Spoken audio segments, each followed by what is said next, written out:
History is full of strange and often disturbing unsolved mysteries.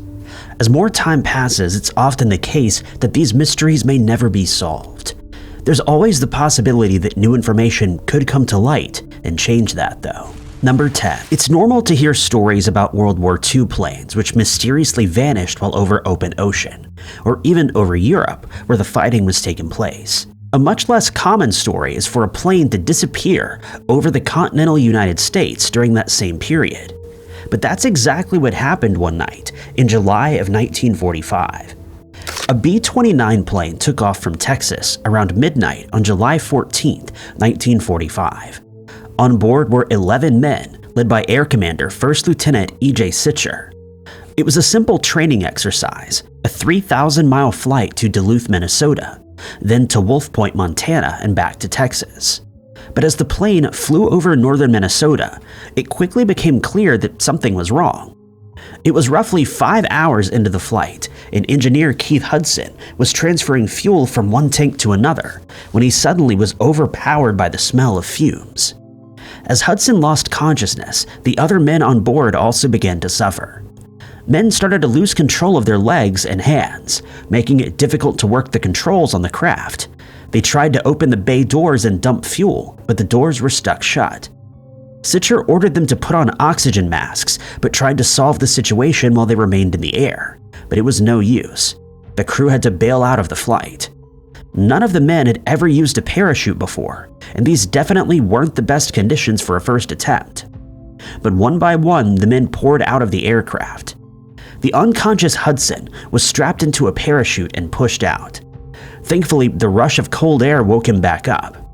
Sitcher was the last man on board.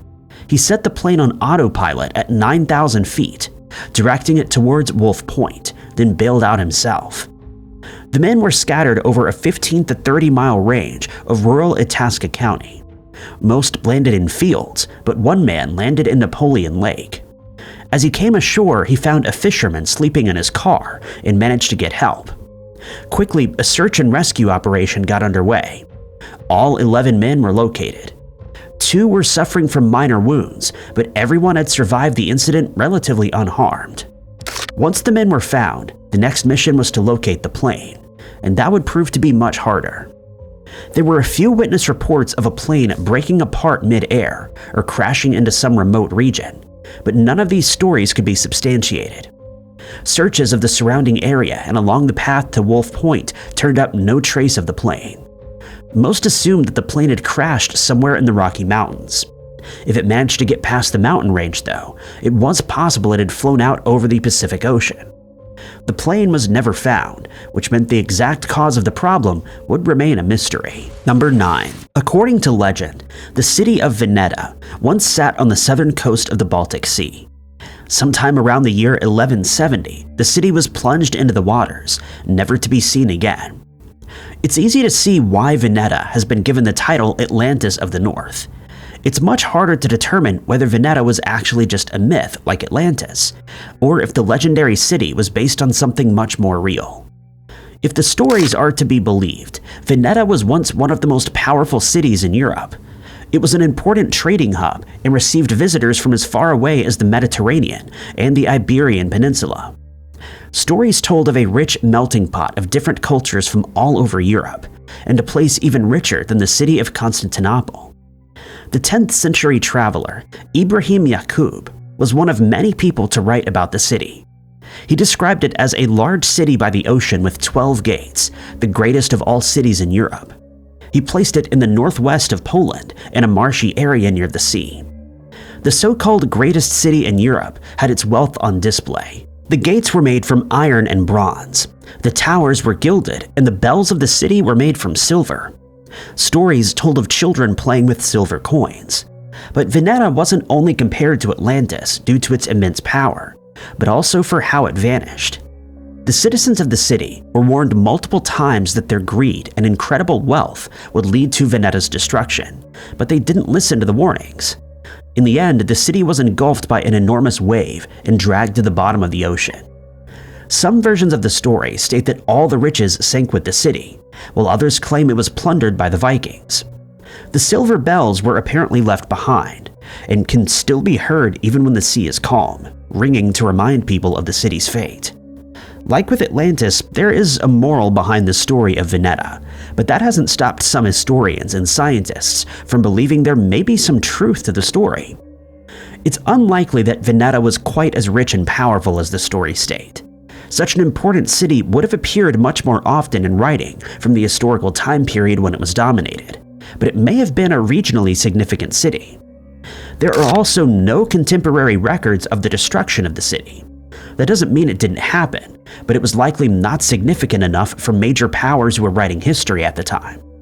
It would still have been remembered by the city's neighbors, though, who pressed on the story orally until it was eventually written down much later. Number 8. On the 12th of December, 1978, the German cargo ship MS Munchen vanished without a trace in the North Atlantic Ocean. The official cause of her disappearance remains unknown, but she may have been sunk by one of the most mysterious phenomena on the planet. The Munchen was a lash carrier, over 250 feet long and 60 feet tall. The ship was designed to sail across the Atlantic Ocean and had done so many times in its 5.5 years of service. Later reports into the ship's mysterious disappearance described it as practically unsinkable. The Munchen's main route was shipping cargo from Germany to Savannah, Georgia. It was a trip the ship and her crew had made countless times before. It was also the route she was sailing on when she vanished on December 12th.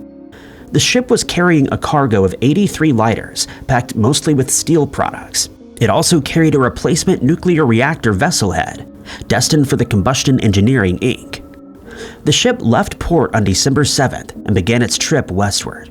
5 days later, the Munchen was well into the North Atlantic Ocean. A fierce winter storm had been raging in the region since November. This was nothing that the Munchen shouldn't have been able to handle, though.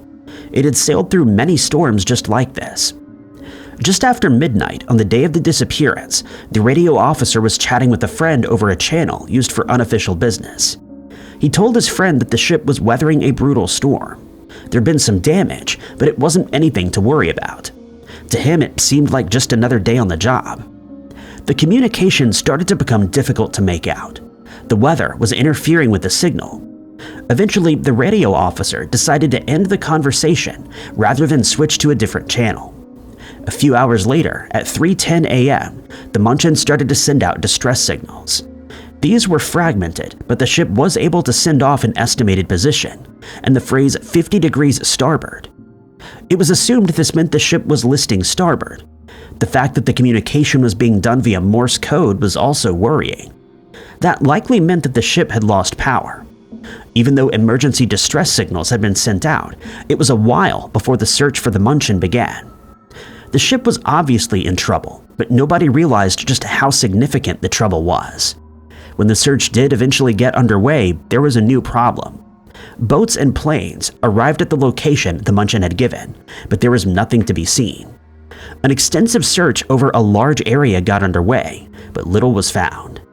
Too late, the search teams realized the coordinates were incorrect.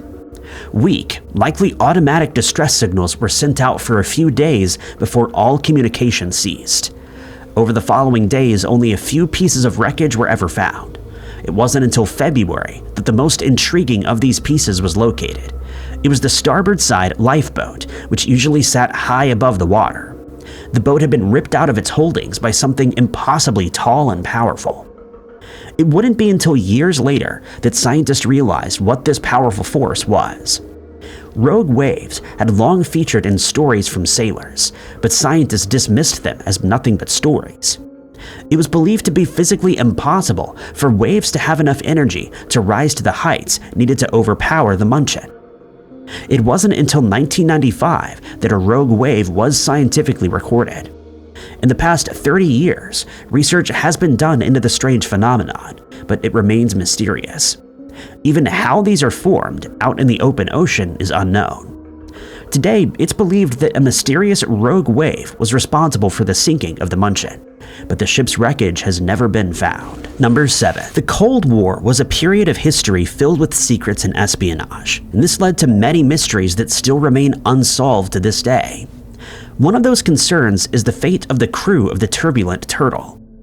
Turbulent Turtle was a nickname given to a Navy plane that flew missions near the Soviet Union and its allies in the early days of the Cold War. The risks involved in these missions were obvious from the beginning. The US needed to gather information about the USSR's radar capabilities. The best way to do that was to trigger them and record information about where the radar bases were.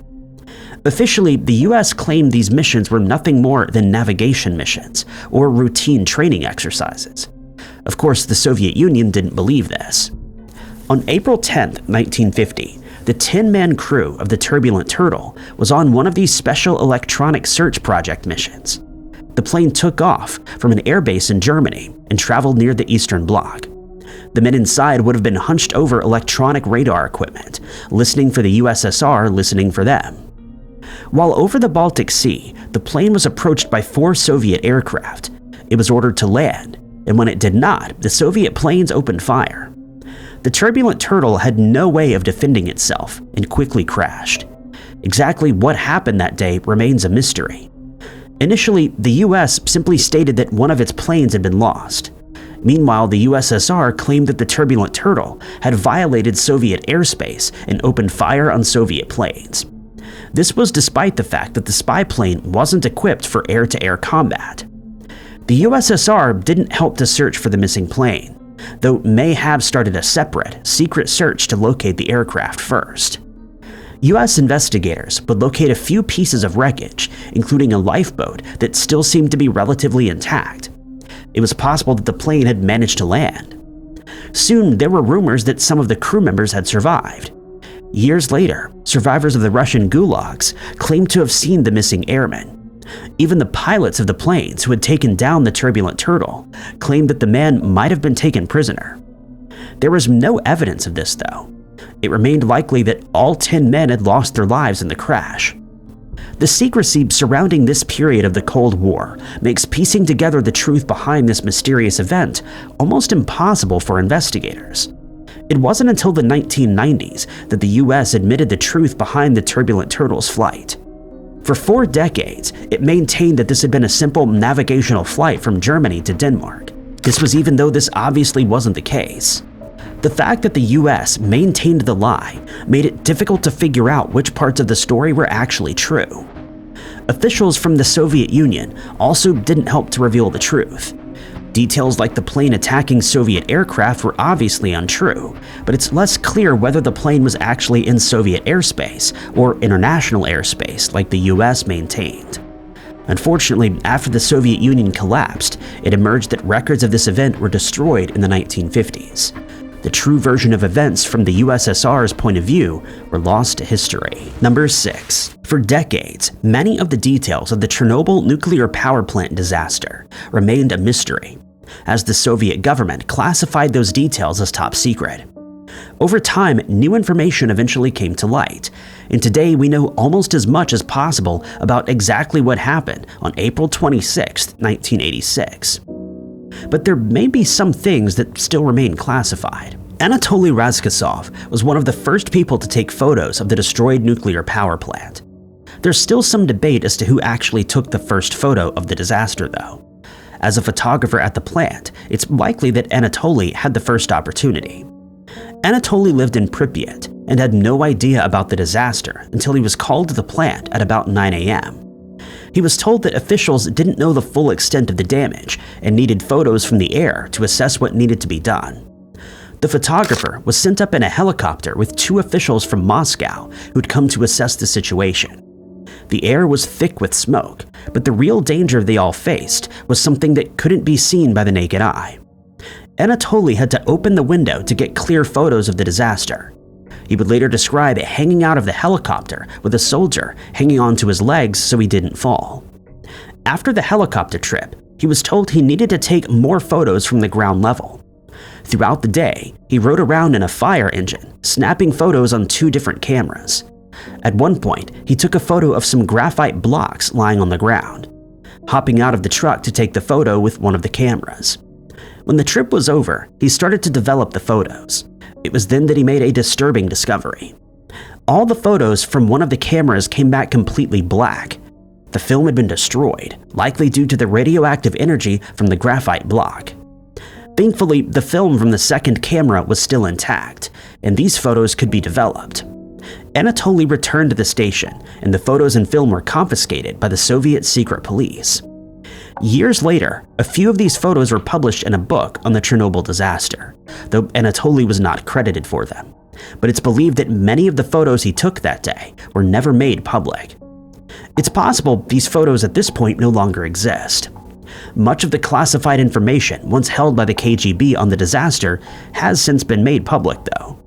These include transcripts of conversations that were happening in the control room just before the disaster and calls to emergency services, but the photos have not come to light. These mystery photos would provide a unique perspective into the earliest hours of the disaster and the cleanup effort, and the danger that the liquidators were in. Number 5. Scattered around Ireland are strange archaeological sites that have baffled experts for decades. Some are found in clusters together, while others stand alone, but all are far from any permanent settlement built in the same time period. Fulacht Fiad make up one of the strangest Irish historical mysteries. The ancient Irish began building Fulacht Fiad thousands of years ago. The earliest examples date back to the Neolithic period, but most were constructed in the mid to late Bronze Age, between 1500 and 500 BC. Fulacht Fiad typically consists of a horseshoe-shaped mound made of limestone or sandstone and standing around 3.5 feet tall. The mounds surround a rectangular trough dug into the soil. Some are even dug into the bedrock itself. The mounds are typically found near sources of water or in marshy environments where the ditches may naturally fill with water. Irish folklore provides one possible explanation for the Fulacht Fiad. They were built by followers of Finn McCool, the legendary Irish hero. While the warriors traveled around Ireland, they built up the mounds as places where they could cook meat. Other traditions suggested they were places where the warriors bathed.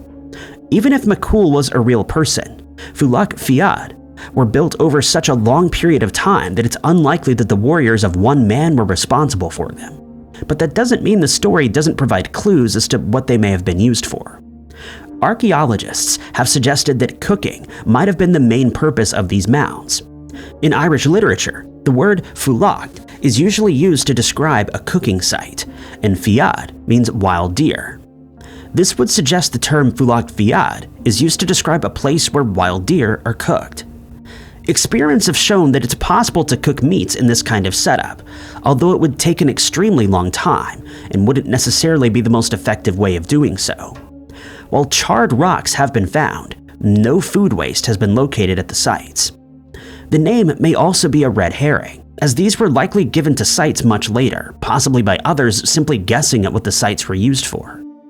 Another theory is that the sites were used as textile centers. They would have been used to dye cloth, thicken fabric, or even wash clothes.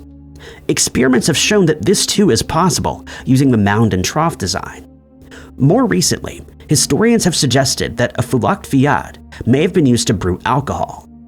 Alcohol brewing was definitely happening in other parts of the world at this time. The earliest evidence of brewing in Ireland dates back to the 5th century, but it's possible that this was happening even earlier. Again, experiments prove that this was possible. But even though it was possible to do all these things at Fulacht Fiad, archaeologists have found little evidence that any of these things were actually happening. It's possible that the Fulacht Fiad were used for multiple things. Researchers described it as being kind of like a community kitchen sink. They were used for whatever a trough of boiling water was needed for. If this is the case, it still remains a mystery why there are no permanent structures built near the burned mounds. Number 4. Before the Russian Revolution, the Romanovs were known to have one of the largest collections of jewels and treasures in the world. Most famous of these were the Faberge eggs, but these were not the only Romanov treasures that amazed the world.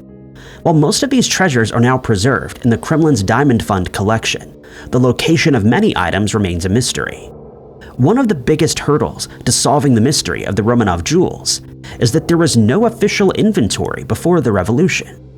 By the end of the Civil War in 1921, it was impossible to know if the new government had all the treasures that the old Tsars had once possessed. The Russian Revolution was a chaotic time, and it would be easy for even large collections of jewels and treasures to go missing. Many members of the nobility fled Russia or hid their most prized possessions before the revolutionaries could get to them. Even jewels belonging to the imperial family were secreted away for a time. One story comes from a nun living in Tobolsk. The Tsar's valet had brought a collection of jewels to the abbey where she lived and asked for them to be hidden. The treasures remained hidden at the abbey until it was closed in 1923.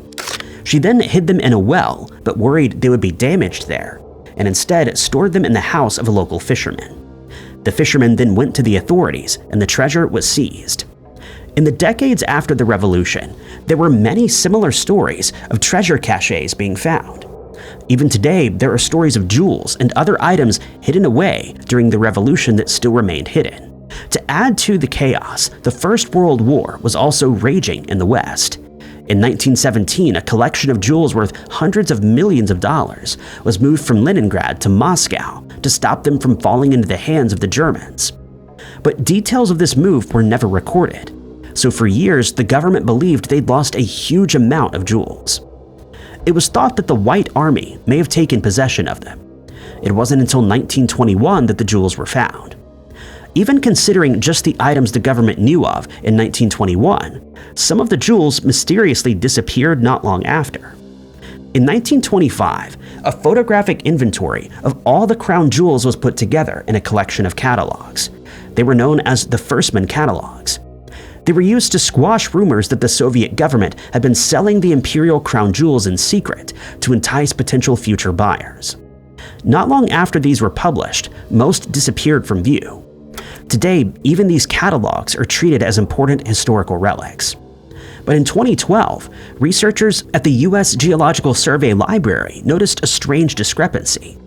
It was thought that the 1925 inventory was the first that was ever made, but in the library, researchers found a book dating to 1922, which had much of the same information. It was titled The Russian Diamond Fund and had the same photos that would appear in the catalogs years later.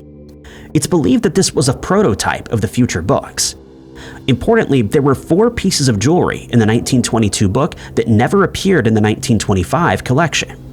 One of these was a sapphire brooch, which was sold in London in 1927. The other 3 items were a necklace, a bracelet, and a diadem, all of which disappeared from history.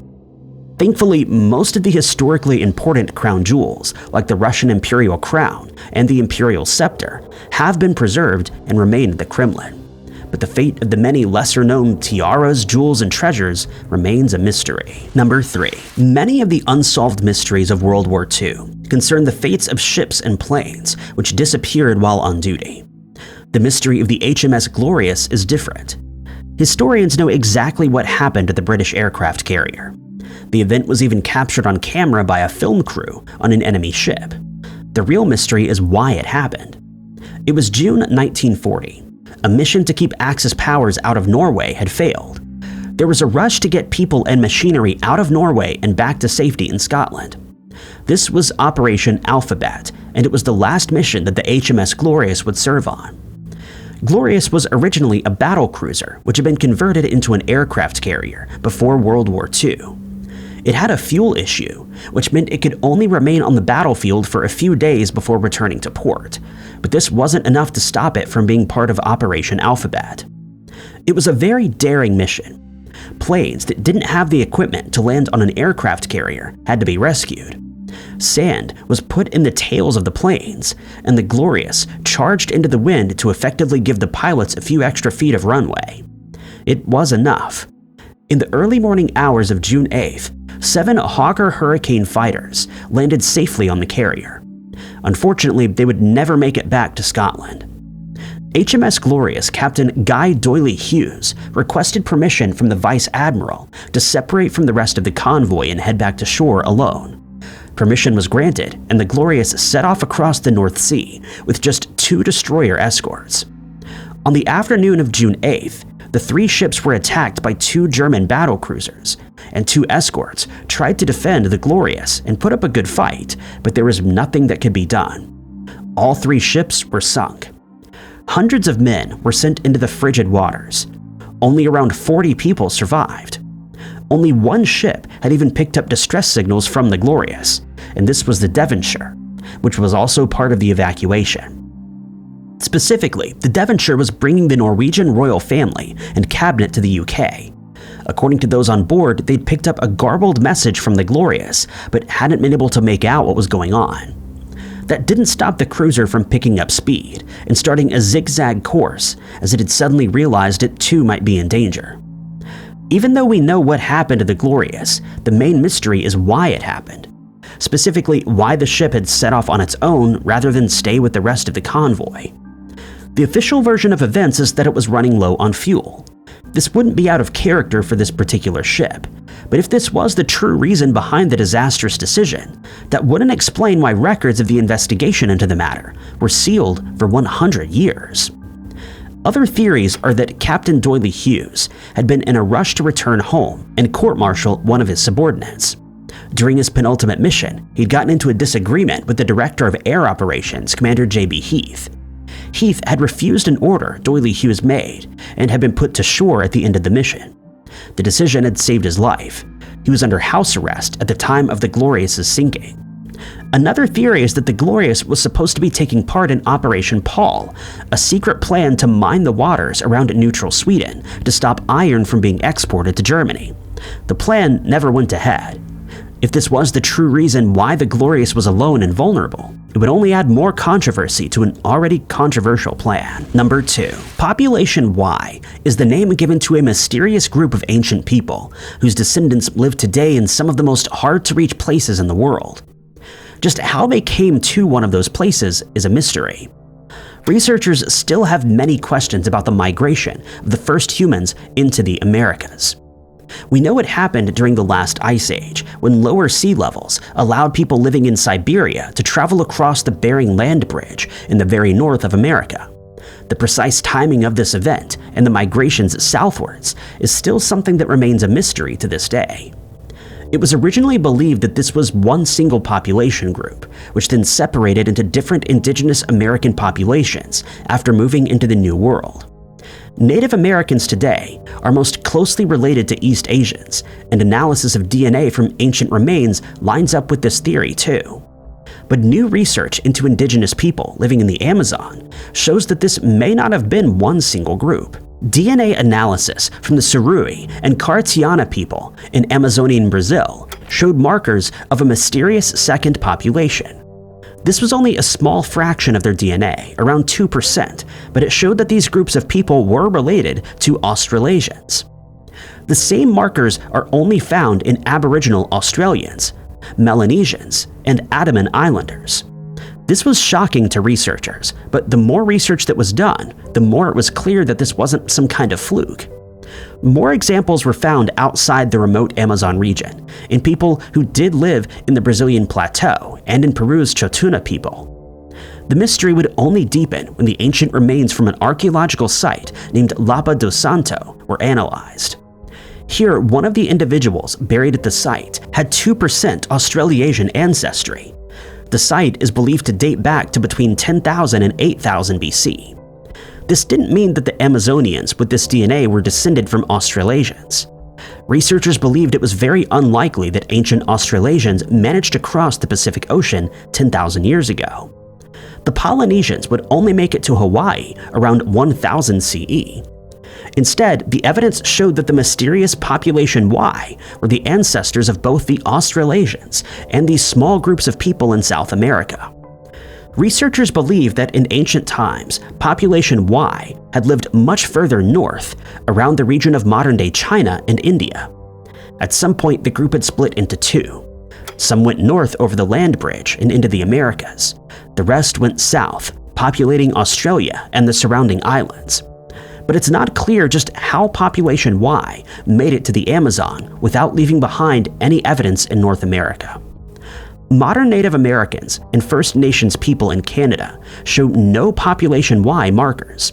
It's possible that population Y stuck to the coast as they moved south and didn't mix with the main population groups in the north. Alternatively, population Y may have moved into the Americas first, before the main migration from Siberia. These new first Americans then replaced the population Y descendants everywhere except in the most remote areas of South America. Unfortunately, without further research into ancient remains, this is a mystery that may never be solved. Number 1. The Hinterkaifeck case is one of the most mysterious and disturbing unsolved crimes in history. Over 100 years have passed and countless suspects have been named, but the answer remains hidden. In the first days of April 1922, residents near the Hinterkaifeck farm noticed the absence of the family that lived there. The Gruber family typically kept to themselves, living on a relatively isolated farmstead near a forest in Bavaria. But it was normal to see Victoria Gabriel at church on Sunday, and her daughter, Gazelia, attended a local school. Post was piling up at the post office, and neighbors had grown worried. So on April 4th, a search party went to investigate. The front door was locked, and nobody came when they knocked. So the group moved on to the family barn, where they made a horrifying discovery. The bodies of 4 of the Gruber family members were found in the barn. These were Victoria and her daughter and her 2 elderly parents, Andreas and Gazelia Gruber. They'd each been attacked with a blunt object, later identified as a mattock, a type of farming implement. Inside the house, the remains of 2 more people were found. Victoria's young son, Joseph, was found in his cot, and the family maid, Maria Baumgartner, was in her own bed. The scene horrified the small community, and an investigation into the crime soon began. There were many stories of strange things happening at the farm before the incident. The family's previous maid had recently quit her job, as she thought the farm was haunted. She claimed to have heard footsteps in the attic and felt as if she was being watched. Andreas had dismissed the stories, but admitted to finding some things out of place, like a newspaper which had not been subscribed to. One of the house keys was also missing. Days before the crime, he'd found footprints in the snow leading from the forest to the farm's machine room. Authorities determined that the crime had taken place on March 31st. This was Maria's first day on the job. That afternoon, her sister came to visit to see how things were going, and she noticed nothing out of place. The crime likely took place in the evening. The criminal lured the 4 family members individually to the barn, where he attacked them before moving to the house to attack Maria and Joseph as they slept. 4 days passed between the crime taking place and its discovery, but nothing on the farm seemed to be wrong. The animals had been tended to, smoke had been seen coming from the chimney the day after the incident, and food had been eaten. The criminal had been living alongside their victim for days. The nature of the crime seemed to indicate a personal vendetta against one or more of the Gruber family members. A man named Lorenz Schlittenbauer became a suspect. He'd previously had a romantic relationship with Victoria, and it was alleged that Joseph was his son. But rumors said that Andreas didn't approve of the relationship, and Lorenz married someone else. It's alleged Lorenz became enraged for some reason and attacked his former lover and her family. There was nothing proving this is what happened, though, and Lorenz was never charged for the crime. Others thought Victoria's husband may have been responsible. He served in the military in World War II and hadn't come home. Other soldiers claimed to have seen his body on the battlefield, and he passed away in the first months of the war and was one of the countless people whose remains would never be recovered. But some suspected that he had survived and returned to Hinterkaifeck to attack the family. Over 100 years have passed since the mysterious crime took place. Most of the evidence from the case has been destroyed over the years, and witnesses have passed away. Even the criminal responsible is almost guaranteed to no longer be alive.